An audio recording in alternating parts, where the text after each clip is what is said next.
దౌత్యపరమైనటువంటి ఉద్రిక్తతల వేళ మాల్దీవుల అధ్యక్షుడు మహమ్మద్ ముయిజ్ తాజాగా మరొక స్టేట్మెంట్ ఇవ్వడం జరిగింది. ఆయన ఇలాంటి పరిస్థితుల్లో కూడా అటు మాల్దీవుల యొక్క ఆర్థిక పరిస్థితి అల్లకల్లోలంగా మారుతున్నటువంటి సందర్భంలో కూడా ఆయన వైఖరిలో మాత్రం మార్పు రావట్లేదు. తన భారత వ్యతిరేక వైఖరి పైన ఏమాత్రం వెనక్కి తగ్గకుండా ఆయన అదే రకమైనటువంటి వ్యాఖ్యలను చేస్తున్నారు.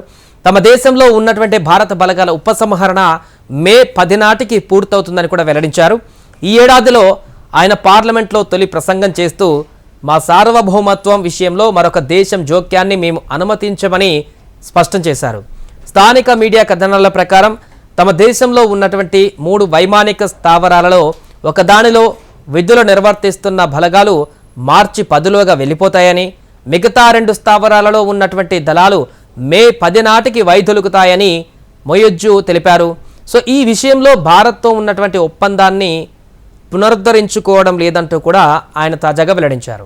సో ఈ బలగాల ఉపసంహరణ పైన 2 దేశాలు ఒక అంగీకారానికి వచ్చినట్టుగా ఇప్పటికే అంతర్జాతీయ కథనాలు వెల్లడించాయి.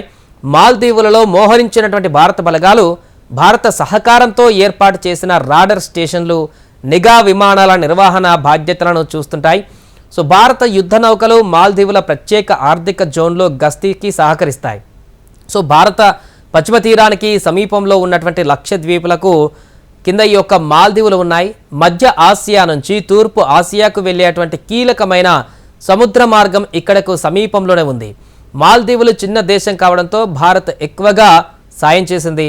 మాల్దీవుల్లో చైనా తిష్టవేయడం భారత భద్రతపై తీవ్ర ప్రభావం చూపించేటువంటి ప్రమాదం ఉందన్నటువంటి ఆందోళనలు కూడా తాజాగా వ్యక్తమవుతున్నాయి. ఈ నేపథ్యంలోనే ముయిజ్ చేసేటువంటి చర్యలు, ఆయన ఇచ్చేటువంటి స్టేట్మెంట్లు కూడా చైనాకు మద్దతుగా లేకుంటే చైనా యొక్క అనుకూలమైనటువంటి ప్రకటనలు చేయడం కూడా ఆ మాల్దీవ్ దేశం యొక్క తాజా పరిస్థితికి అద్దం పడుతుంది. ఈ నేపథ్యంలోనే అక్కడ రాజకీయ పరిస్థితులు కూడా తీవ్ర అల్లకల్లోలంగా మారినటువంటి సందర్భం నెలకొంది.